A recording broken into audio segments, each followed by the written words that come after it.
5장.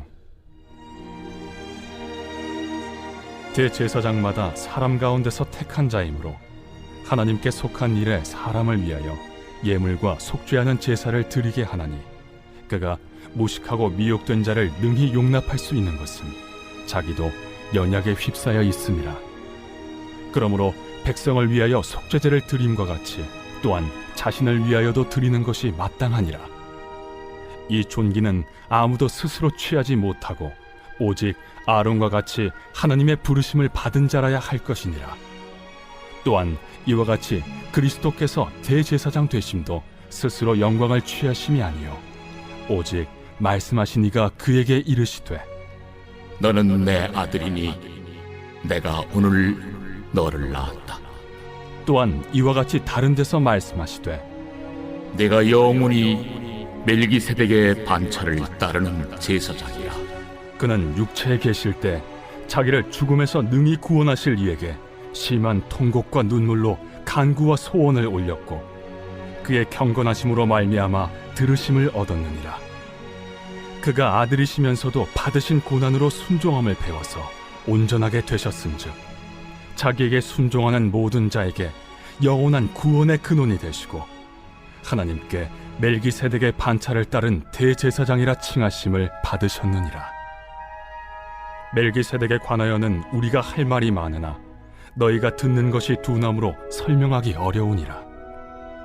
때가 오래되었으므로 너희가 마땅히 선생이 되었을 터인데, 너희가 다시 하나님의 말씀의 초보에 대하여 누구에게서 가르침을 받아야 할 처지이니, 단단한 음식은 못 먹고 젖이나 먹어야 할 자가 되었도다.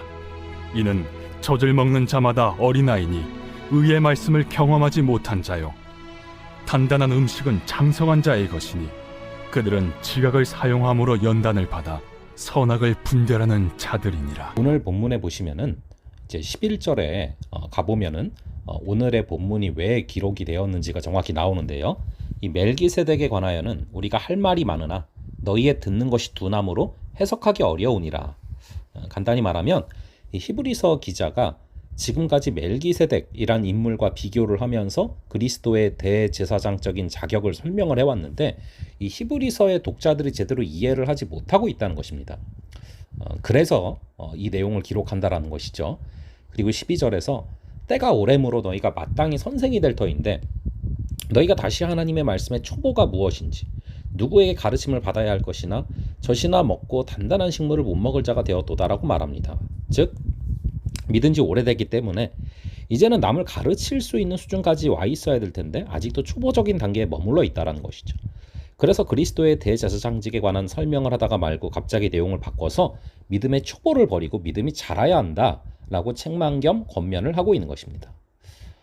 여러분, 이 아이들을 키울 때 보면요, 이렇게 이 아이들이 언어가 느리다던가 아니면은 행동이 뭐 이렇게 걸음마가 느리다던가 이럴 때요, 부모님들이 굉장히 안타까워해요. 굉장히 노심초사하고 걱정을 많이 합니다.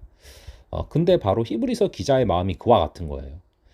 이 히브리서 독자들이 벌써 예수님을 믿은 지가 여러 해가 됐는데 아직도 믿음의 초보 상태를 면치 못하고 있어서 너무 안타깝다는 것입니다. 여러분, 이 하나님께서도 마찬가지 심정을 갖고 계십니다. 우리가 믿음이 자라야 될 때 자라지 못하면 안타까워 하신다라는 것이죠. 제때 믿음이 잘 자라야 기뻐하신다라는 것입니다. 저와 여러분이 제때 제대로 믿음이 자라날 수 있는 그런 은혜가 있기를 간절히 주님의 이름으로 축원합니다. 자, 그래서 그러한 믿음을 또 성장해 나가는 그런 단계 가운데 우리가 걸어가야 한다라는 것을 우리가 말하고 있는데요.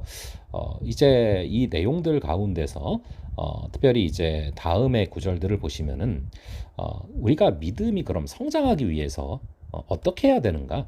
그것을 이제 뒤에서 말을 하고 있다고 볼 수가 있습니다. 즉, 믿음의 성장 동력이 무엇인가를 말하고 있는데, 첫째는 말씀의 기초가 든든해야 한다는 것입니다. 12절에 보시면 하나님의 말씀에 초보라는 표현이 나와요. 이것은 가장 기초적이고 기본적인 성경 진리를 말합니다.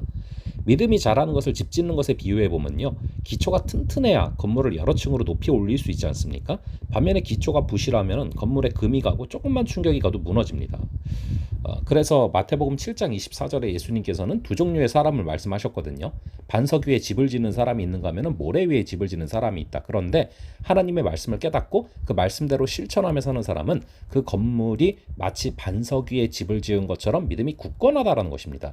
반대로 하나님의 말씀을 듣고 깨닫지 못하여서 실천하지 못하면 모래 위에 집을 지은 것처럼 믿음이 흔들린다라는 것이죠. 자, 그렇게 기초가 중요한데 이 믿음이 어떠한 기초 위에 서 있냐?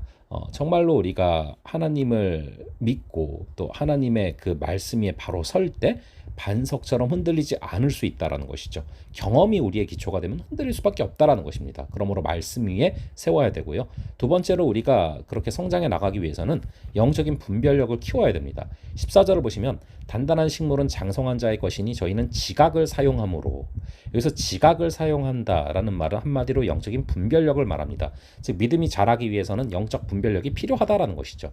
하나님의 말씀을 읽고 묵상할 때 그 뜻을 깨닫고 오늘 내게 주시는 말씀이 무엇인지를 깨달을 수 있는 분별력이 필요하다라는 것입니다. 하나님의 말씀이 객관적인 지식에 머물러 있어서는 믿음이 자랄 수가 없어요. 그 말씀이 성령의 감동으로 말미암아 나에게 주어 주시는 주관적 깨달음으로 다가올 때 믿음이 자랄 수 있다라는 것입니다. 그래서 시편 119편 18절에 보시면 내 눈을 열어서 주의 법에 기이한 것을 보게 하소서라고 말씀하고 있지 않습니까? 우리에게 영적 분별력이 생기면 하나님의 말씀을 깨닫게 된다라는 것입니다.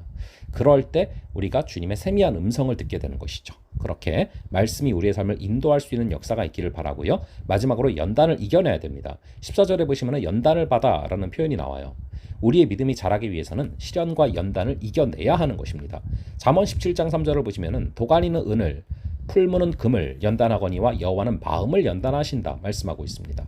금을 더욱 정금으로 만들기 위해서 풀무의 연단이 필요하듯이 하나님의 백성들이 큰 믿음으로 자라기 위해서는 연단이 필요하다라는 것입니다. 그래서 오늘 하루 또 이런저런 순간 가운데 주어지는 연단까지도 우리의 믿음을 성장케 하시기 위한 하나님의 역사임을 알고 걸어갈 수 있는 은혜가 있기를 간절히 바랍니다. 잠시 기도하겠습니다. 아버지 하나님, 우리의 믿음이 자라기를 바라고 계시며 우리의 믿음이 장성한 분량에 이르기를 바라고 계시는 아버지 하나님, 그를 위해 우리가 말씀의 기초가 튼튼히 세워지게 하여 주시고 영적인 분별력을 허락하여 주시옵소서. 또한 연단을 잘 참고 견딜 수 있는 그러한 힘을 허락하여 주시옵소서. 감사드리고 이 모든 말씀 우리 주 예수 그리스도의 이름으로 기도합니다. 아멘. 그럼 또 다음번에 뵙도록 하겠습니다.